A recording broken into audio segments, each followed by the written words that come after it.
These tricks, this lesson is going to make your guitar soloing so much better right away. I really love it. If you could, hit a subscribe and the bell notification to get more videos on how to make your guitar playing better. My name is Ryan. I help hundreds of guitar players over the last 21 years break past the intermediate pentatonic plateau and bridge the gap between their creative ideas and what they're able to play, becoming fully fretboard fluent. Now, this video is set up much differently, as you're going to see once we get there, because if you go through my mentorship program, there is an alumni group. The alumni group is fantastic. I just share lessons, and stuff that we didn't cover. So this is that video. It's not really set up in the same way as some of my other tutorials. So you'll see it's a little bit just like stripped down, just hit the camera and it sort of went. Of course, with anything else, to know the musical language is really beneficial for this lesson, but you don't have to. You can use these tools right away. Just get them under your fingers and start exploring with the different sounds. As far as going through the mentorship program and coming out on the other side at the alumni group, this isn't at the maximum level and then further advanced. This is just a really cool concept that we didn't get to in the mentorship this time around. It's a really cool lesson to have these clients go back and sort of start to implement and train their ear into these really cool pentatonic concepts. So I hope you like it. Guys, I want to give you some stuff to work on with pentatonic substitutions. Right? This is a really cool sound. And we don't need to go too deep into either arpeggios or modes and sort of like really bridging out the neck. This is just a nice little concept to work with. But if I'm in my A minor, right, A minor pentatonic primarily, I can use pentatonic substitutions. The reason that I'm doing this is I'm grabbing a grouping of notes, and it's a grouping of notes that I'm familiar with, right? The jumps of a 1 to a minor third, right? A whole and half step away, and then another whole step, another whole step, another whole half or minor third there, and then a whole step back into the root note. Those jumps are very familiar, whether they're from the major pentatonic or the minor pentatonic. What's really cool is I can select that exact pattern throughout whatever key it is that I want to be playing in. So the first example, right, is if you have your A minor, right, and you're doing, right, and I keep adding that blues note in there. I can move this up if I want to get a little bit more of a Dorian sound, a whole step. And instead of the 1 flat 3 4 5 flat 7 that I would get from the minor pentatonic, I now have a 2, a 4, 5, 6. Right? And of course that 6 is what's going to give me that Dorian sound, and having that really familiar over an A minor sound is really cool. And blending those two scales together, again, is a really cool sound. So, and you could physically, I like that one because you could just like physically move that up, to a whole step, and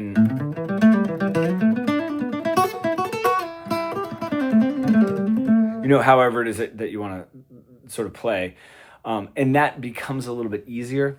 And anything that you're doing in that minor pentatonic all over the neck, you can just move it up a whole step to sort of get that substitution. So that is a really cool sound.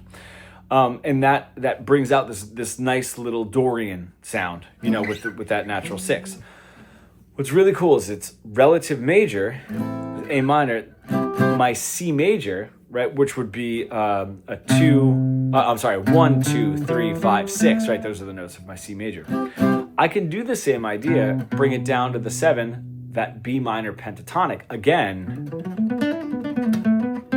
right? And that's going to give me a very Lydian sound. What I have there is now a 7, 2, 3, sharp 4. There's my Lydian. 6, 7. And what's really cool about using that particular substitution is I'm never hitting the root note. And, when we're talking about building scales, building chords, so harmonically, and then building scales melodically, the 5 just tends to be a relatively unimportant note harmonically, right, of the chord. you know. And what is really funny is when we start getting on into chord extensions, the next note to go is actually the root note, you know. And there's a lot of theories about doubling the root note, right? So if you have, you know, a major 7 sharp 11 chord, you know, a 1, 3, 5, 7, and then that sharp 11, if you have that chord, the 5 doesn't need to be there at all, you know, and then you can take the 1 away, and then it'll be in the bass, you know. So that's sort of what's happening here, is we're building this off of a C major, right? And we're taking that C out, and to be honest, we're taking the 5 out as well.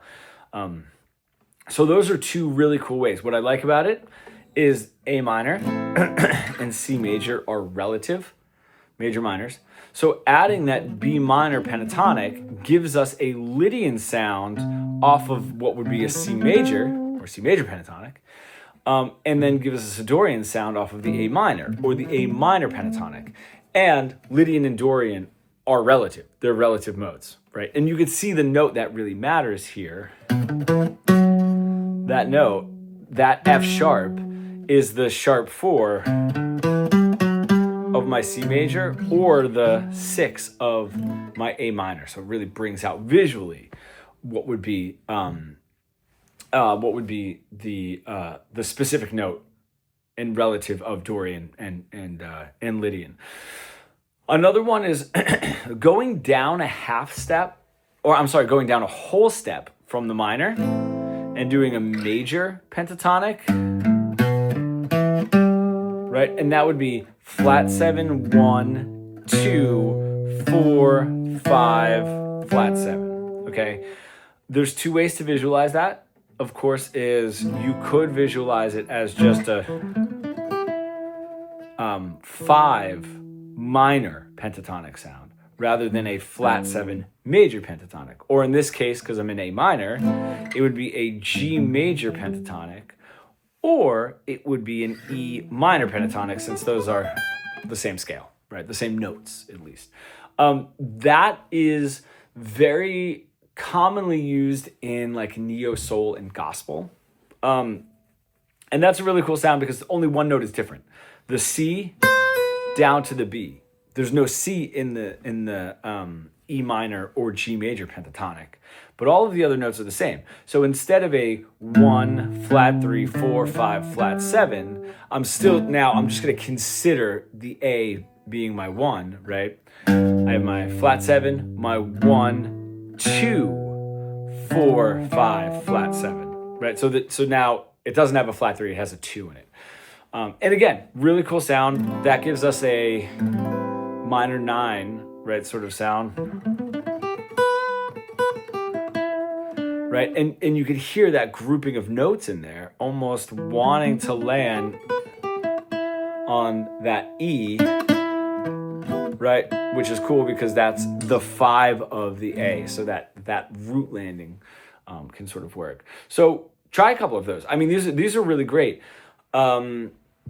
Another really cool one is doing one off of a major, but this would be like if I do, it would be sort of a dominant, and doing a minor pentatonic off of the 5th of that, right, rather than it being off of the major. And for an E, right, or an E7, it would be 5, flat 7, 1, 2, 4, 5, right? Or is specifically starting on the 1, right? 1, 2, 4, 5, flat 7. That one doesn't have any third in it at all. So, you know, if you are playing,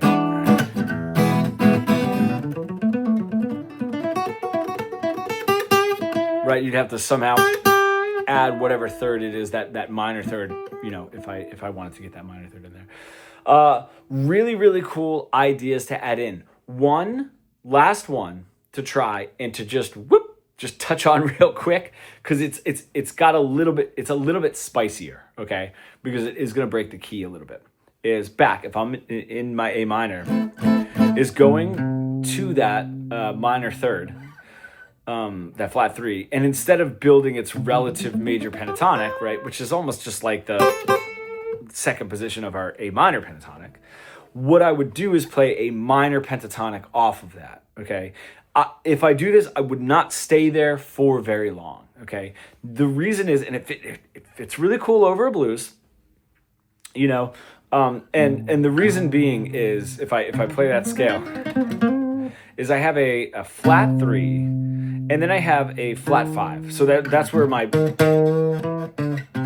right, that flat 5 or sharp 4, that tritone, that blues note is right there. So I have a flat 3, a flat 5, a flat 6, or some people might consider that like an augmented 5th. It depends on which way you're looking at it. And then the flat 7, okay?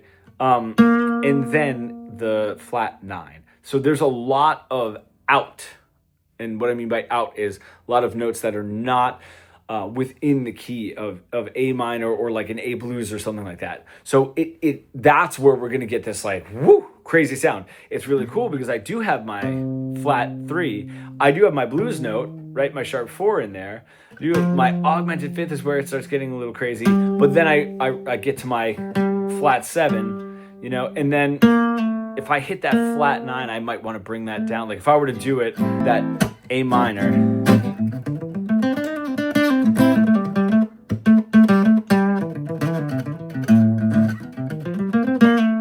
right, I might want to just quickly get from that, what would be the flat 7 of that C minor pentatonic, right, or the flat 9 of in the key of A, back down to my A minor. Try those, right? I mean, I think the goal right now is to sort of get them under your fingers a little bit, you know, and you can hear them out. And again, this will work best with phrasing and some things that we have built phrasing wise, which is going to be the next video that I'm going to post, hopefully even today. But just something to get it sparks the ear of the listener. You know what I mean? And when it's really, I'll give you one last trick that goes on this last thing that I'm going to say is, you know, some of them, it sparks the attention of the listener in an unsevere way, except when I get to that, right? Just because I have that augmented 5th or flat 6th, flat 7, and then that flat 2, right, or flat 9 down to the root note. That's where it's like, woo, what's happening there, right? It really sort of brings us up and alive. So on that same note, one really cool thing to do is, I know that I did the lesson on enclosures, was the first video that I posted here. This is not quite enclosures, but it's a really, really cool trick, right? So again,